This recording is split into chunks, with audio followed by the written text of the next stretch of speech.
L'isola del tesoro di Robert Louis Stevenson. Capitolo 25. Ammaino il Jolly Roger.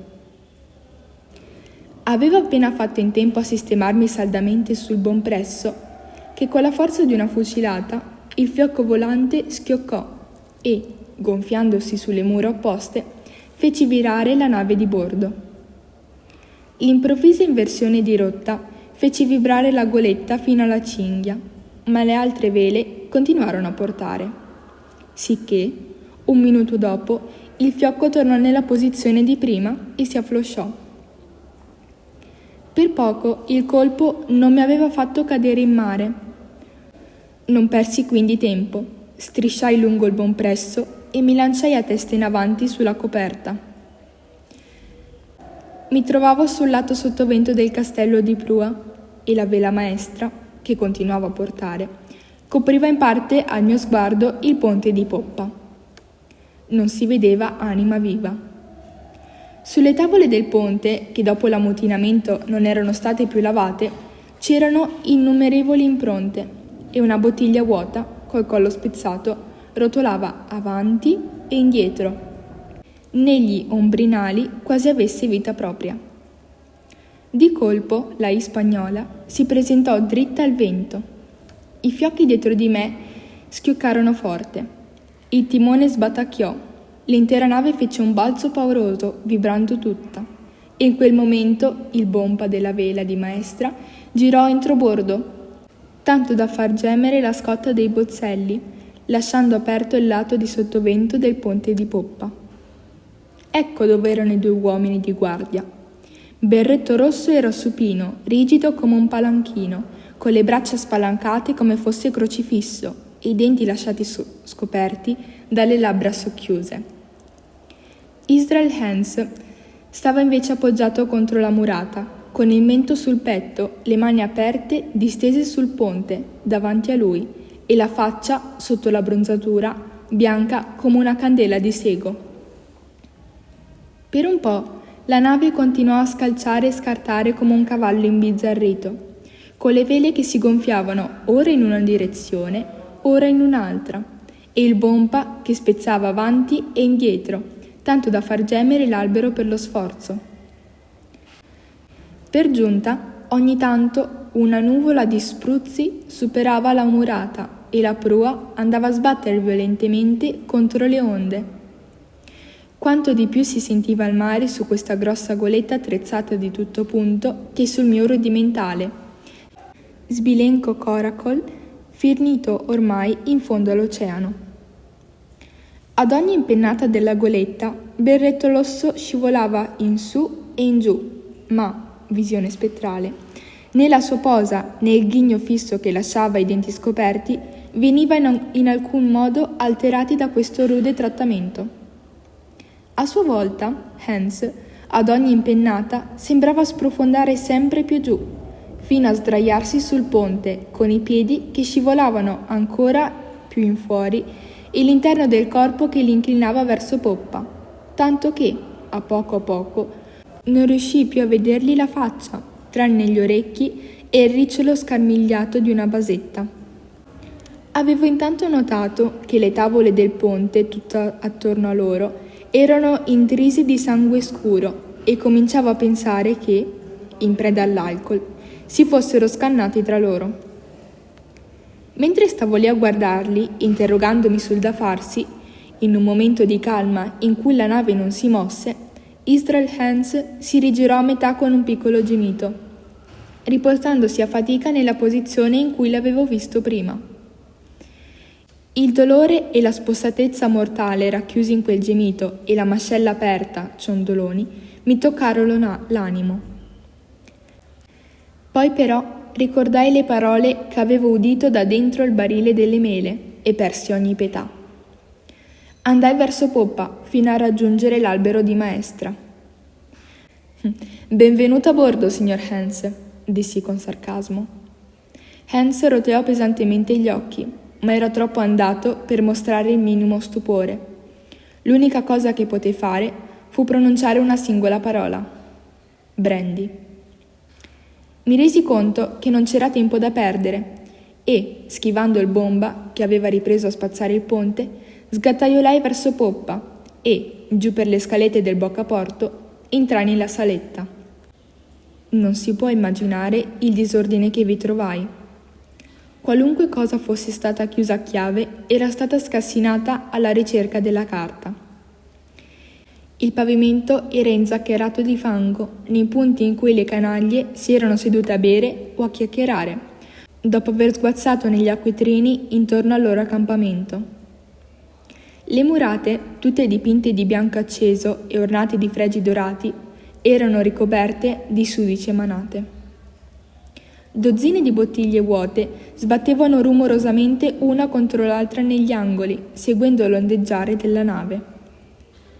Uno dei libri medici del dottore era aperto sul tavolo con metà delle pagine strappate. Immagino per accendere le pipe. Al centro, la lampada continuava a splendere il suo bagliore color ocra cupo, fumoso e foscio.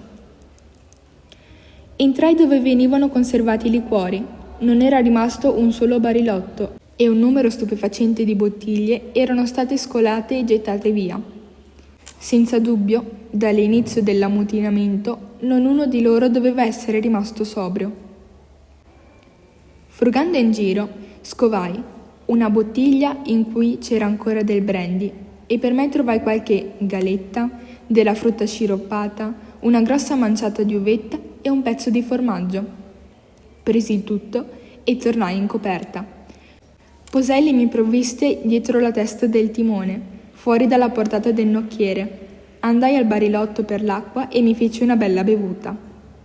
Allora, e solo allora, diedi a Hans il brandy. Ne avrà bevuto un buon quarto di pinta prima di staccare la bottiglia dalle labbra. Ah, disse, tuoni e fulmini, mi ci voleva proprio. Io intanto mi ero seduto nell'angoletto e mi ero messo a mangiare. Brutta ferita? Gli chiesi. Ringhiò, o piuttosto, abbaiò.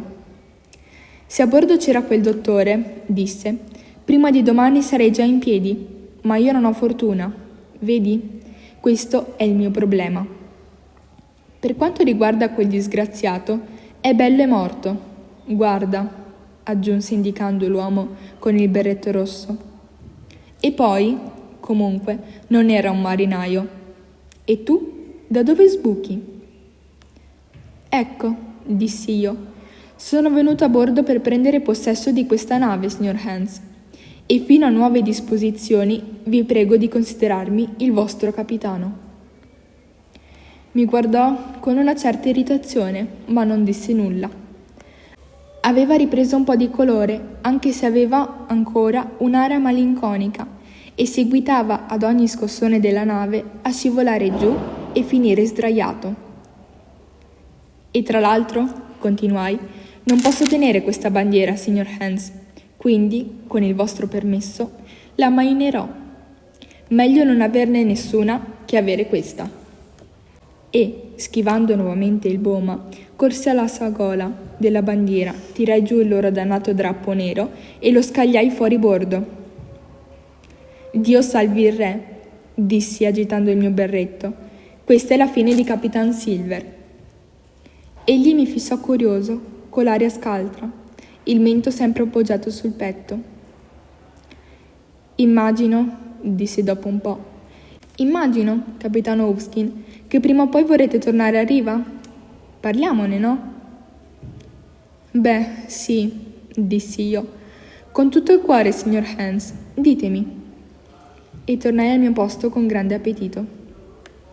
Questo qua, cominciò indicando col capo il cadavere. O'Brien si chiamava, un schifoso irlandese. Con questo qua avevamo alzato le vele per riportarla indietro.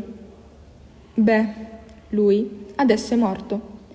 Morto come acqua di sentina. E chi dovrebbe manovrare la nave non lo ha capito.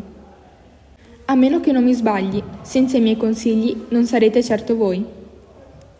Facciamo così, voi mi date da bere e da mangiare e una vecchia sciarpa o un fazzoletto per scaldarmi la ferita, e io vi dirò come manovrarla. Mi sembra che sia la cosa migliore per tutti. Vi dirò una cosa, feci io. Non tornerò alla rada del capitano Kidd. Intendo portarla nella cala del nord e arenarla lì al sicuro. Certo che volete così, esclamò. Dico, non sono più un maledetto marinaio d'acqua dolce. Ho gli occhi per vedere, no? Ci ho provato, certo, e mi è andata male. E voi mi tenete in pugno. Cala nord. Non ho scelta. Vi aiuterei a manovrarla fino al molo delle esecuzioni. Per tutti i fulmini. Davvero.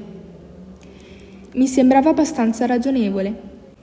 Ci mettemmo d'accordo lì per lì e dopo 3 minuti avevo fatto riprendere la navigazione alla Hispagnola, che, col vento in poppa, valleggiava lungo la costa dell'isola del Tesoro, con buone probabilità di doppiare la punta settentrionale prima di mezzogiorno e riscendere fino a Cala Nord in tempo per l'alta marea. Quando avremmo potuto farla arenare senza rischi e attendere fino a quando la marea calante ci avrebbe permesso di sbarcare. Rizzai la barra del timone, scesi sotto coperta e dalla mia cassetta presi un morbido fazzoletto di seta di mia madre.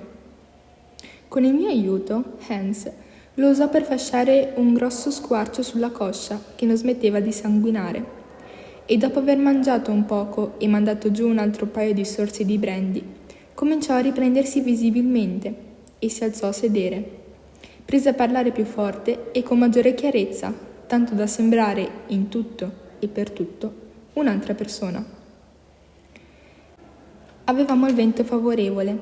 Gli scivolavamo davanti leggeri come un uccello, con la costa dell'isola che ci scorreva accanto veloce e il paesaggio che mutava di continuo. Ben presto ci lasciammo indietro gli altopiani e filammo lungo un tratto basso e sabbioso, punteggiato di pini nani. Poi superammo anche quello doppiando lo sperone del promontorio roccioso, che costituiva l'estremità settentrionale dell'isola. Ero inebriato dal mio nuovo comando e felice per la giornata radiosa e soleggiata e per il multevole paesaggio della costa. Avevo adesso acqua e cibo in abbondanza e la coscienza, che mi aveva tormentato non poco dopo la mia diserzione, si era acquietata in seguito alla mia grande conquista.